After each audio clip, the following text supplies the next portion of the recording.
Pernahkah kalian berpikir, mengapa kita memiliki kebiasaan dan nilai-nilai yang berbeda? Jawabannya ada dalam dua hal penting, pola asuh dan pewarisan budaya.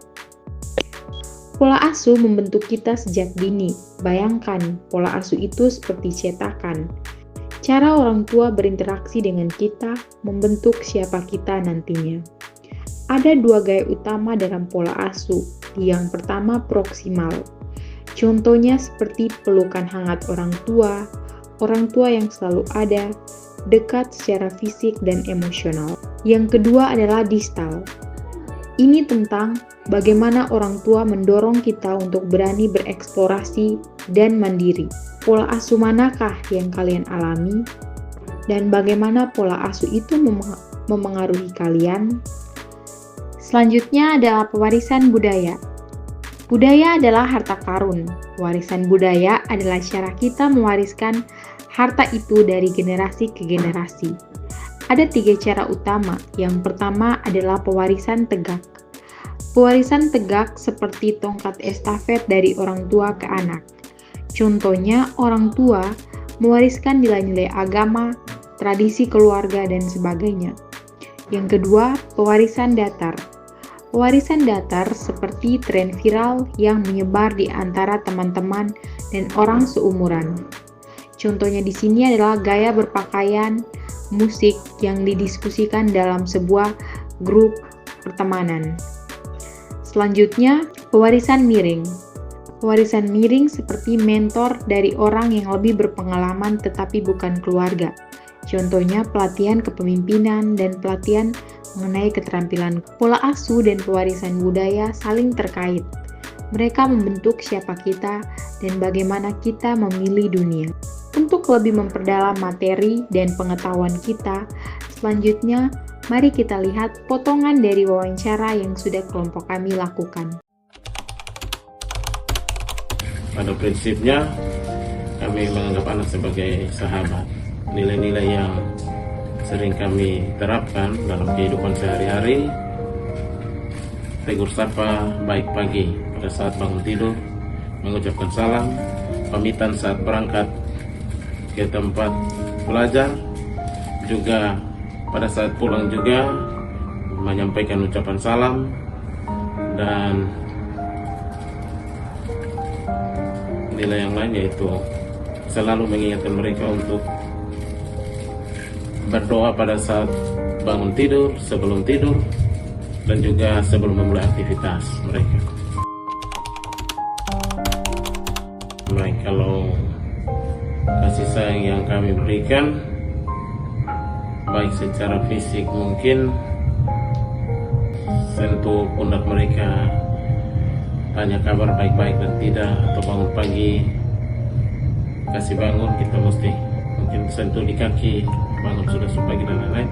Tapi kalau juga lewat kata-kata, biasa setiap malam kalau tidak berhalangan itu kami sama-sama biasa ada dalam ibadah, dan pada saat ibadah itu kami menyampaikan apresiasi buat perjalanan hidup mereka dalam satu hari. Hal-hal baik yang mereka lakukan itu kami berikan apresiasi. Mungkin tadi kakak ada buat apa, itu bagus, bapak senang, harus lebih bagus lagi. Dan ada juga hal-hal yang mungkin kurang berkenan di hati atau hal-hal yang salah, itu kami memberikan teguran. Tidak boleh begitu, harus begitu, dan memberikan pandangan bagi mereka.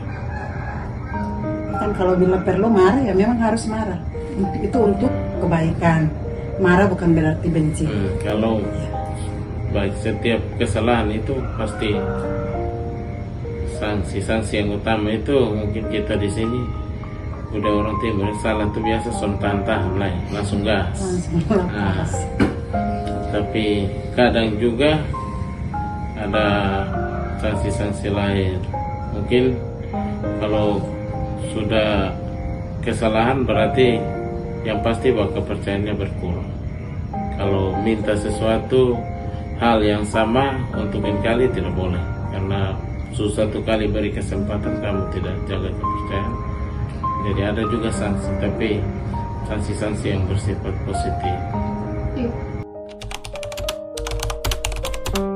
Kita di NTT ini kan kita juga hidup dalam budaya dan tradisi. Jadi anak-anak juga kita biasa pada saat kegiatan-kegiatan keluarga, kami bawa mereka juga bergabung, sehingga mereka juga mengenal keluarga, mengenal saudara, dan tradisi budaya macam kayak ada kegiatan-kegiatan begini, mereka harus hadir seperti apa begitu.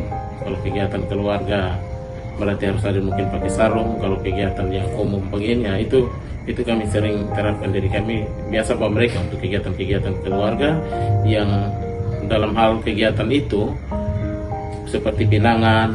Nah, itu kan memunculkan kita budaya-budaya di situ. Jadi mereka juga berbaur dengan keluarga dan kurang lebih budaya dan tradisi itu mereka juga tahu. Dan mereka, kami tidak mengajarkan bahwa kita pun tradisi, kita pun budaya begini, jadi kamu harus ikut. Tapi kami beri kesempatan untuk mereka menyaksikan pola hidup kita dalam berbudaya itu, dan mereka sendiri mengambil keputusan yang baik. Mereka ikut, silakan, yang tidak apa-apa. Mungkin hanya satu, kita orang tua dulu terlalu keras. Nah, jadi sampai dikotong di anak-anak dong, kadang dong rasa kotong terlalu keras juga. Tapi pada prinsipnya dong kebebasan tetap kita tidak batasi. Tapi kayaknya mereka lebih enak dibandingkan dengan kami ketika kami masih anak-anak seperti mereka. Didikan kami itu lebih keras. Tapi untuk kami ke anak-anak kayaknya tidak lagi seperti yang kami alami, karena zaman kan sudah berubah, jadi kita ikut perkembangan zaman.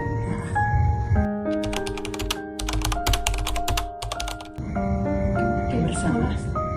Tradisi kita biasa hidup suka rame-rame begitu, kumpul dengan keluarga.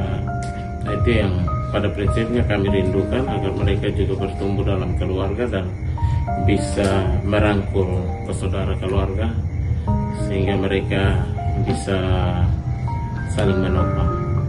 Pada prinsipnya seperti, minta maaf ya, orang bilang seperti sapu lidi toh, kalau sendiri berarti masalah nanti rasa berat, soalnya bisa atasi. Tapi pada saat banyak gabung jadi satu, biar berat juga pasti ringan. Yang berikut, pelajaran hidup atau nasihat yang ingin Bapak dan Mama berikan kepada anak-anak untuk terus baik ya.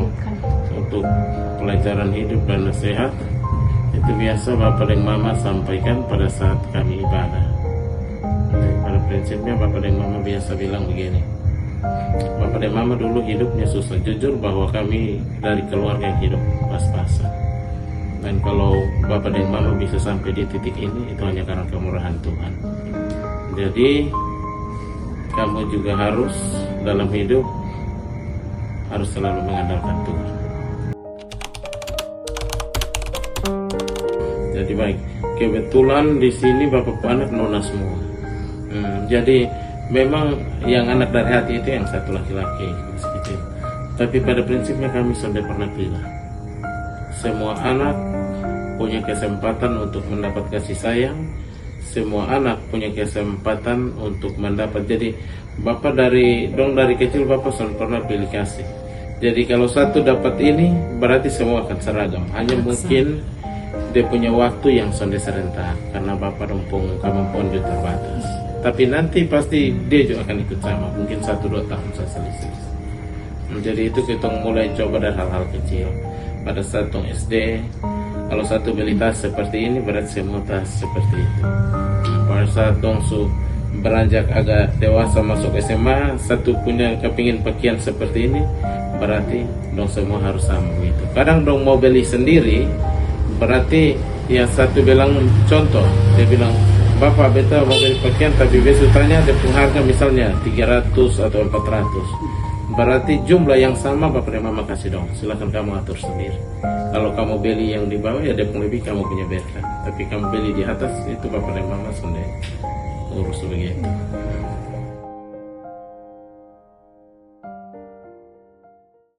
Nilai yang bisa dipelajari dari pertemanan ini, yang pertama kejujuran, terus ini kerjasama dan saling menghargai.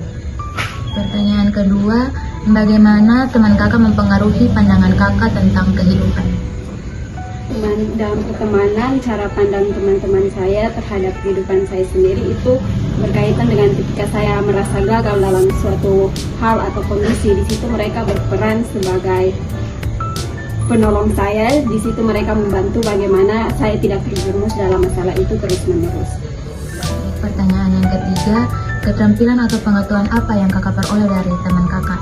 Keterampilan yang bisa didapat dari pertemanan ini yang pastinya pengetahuan akademis dan juga pengalaman, saling berbagi pengalaman. Pertanyaan selanjutnya, bagaimana teman kakak membantu kakak dalam menghadapi kesulitan?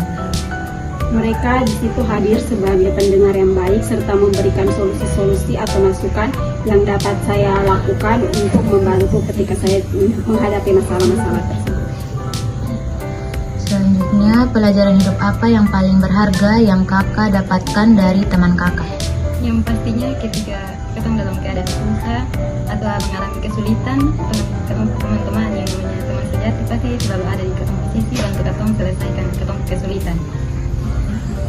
Selanjutnya, bagaimana teman kakak mempengaruhi keputusan dan pilihan kakak?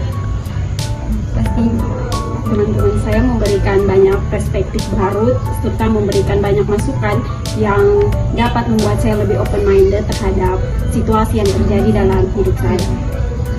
Selanjutnya, pengalaman apa saja yang paling berkesan yang kakak bagikan dengan teman-teman kakak? pengalaman paling berkesan ya pas kumpul sama-sama, kebersamaan di mana ketemu rayakan acara ulang tahun, kumpul sama-sama. Terus yang pastinya pas kumpul kerja tugas itu kayak susah di mana saling baku bantu. Selanjutnya, bagaimana teman kakak membantu kakak tumbuh dan berkembang sebagai individu? Mereka memberi saya masukan-masukan baru dalam kekurangan saya tanpa menghakimi diri saya sendiri, serta mensupport saya terhadap hal-hal baru yang apapun yang saya lakukan. Baik, pertanyaan terakhir, seberapa besar pengaruh teman kakak terhadap kehidupan kakak saat ini? Banyak. Salah satunya ya dan kasih pelajaran tentang yang namanya saling membantu. Pastinya ketika pas mengalami kesulitan, dan selalu ada buat kasih solusi, cari jalan terbaik untuk menyelesaikan masalah. Makasih kakak. Pertanyaan, nilai-nilai apa yang kakak pelajari dari orang-orang sekitar di lingkungan Anda? Kakak. Nilai kebersamaan sih. Lalu yang kedua, keterampilan atau pengetahuan apa yang kakak peroleh dari orang-orang di sekitar lingkungan kakak? Public speaking dan mengajar kreatif. Lalu bagaimana orang-orang di sekitar lingkungan kakak membantu kakak dalam menghadapi kesulitan? Biasanya mereka mendengar cerita, kemudian memberi masukan, saran. Pelajaran hidup apa yang paling berharga yang kakak dapatkan dari orang-orang di sekitar lingkungan kakak? Pelajaran berharganya ketekunan sih. Lalu yang berikut, bagaimana kakak mempengaruhi keputusan dan pilihan kakak sendiri? Caranya, kalau dalam pengambilan keputusan biasanya ada keterlibatan orang-orang di sekitar. Kemudian mereka akan mendukung untuk keputusan-keputusan yang saya ambil jika itu baik. Lalu yang berikut, pengalaman apa yang paling berkesan kakak bagikan dengan orang-orang di sekitar lingkungan kakak? Pengalaman yang berkesan itu biasanya cerita tentang bagaimana cara memimpin anak-anak, khususnya kebetulan saya adalah pengajar sekolah minggu. Jadi saya akan sharing untuk kepada teman-teman ataupun adik-adik bagaimana bisa memimpin anak-anak supaya mereka pun bisa senang. Yang berikut, bagaimana lingkungan kakak membantu kakak tumbuh dan berkembang sebagai individu? Biasanya lewat sharing ataupun adanya pelatihan sih untuk menambah skill dan kemampuan. Yang berikut, nasihat apa yang ingin kakak berikan kepada orang lain tentang pentingnya peran lingkungan? Nasihat ya. Nasihat itu pokoknya jangan malu untuk tampil di depan, kemudian jangan merasa ragu, lalu kalau sudah maju sah. Jadi tetap semangat, terus maju dan jangan boleh menyerah. Lalu yang terakhir, apakah ada nilai-nilai kebaikan yang kakak pelajari dari lingkungan tempat kakak tinggal? Ada, biasanya kebersamaan, gotong royong, peduli, itu dan yang lain. Oke, baik, sekian. Terima kasih.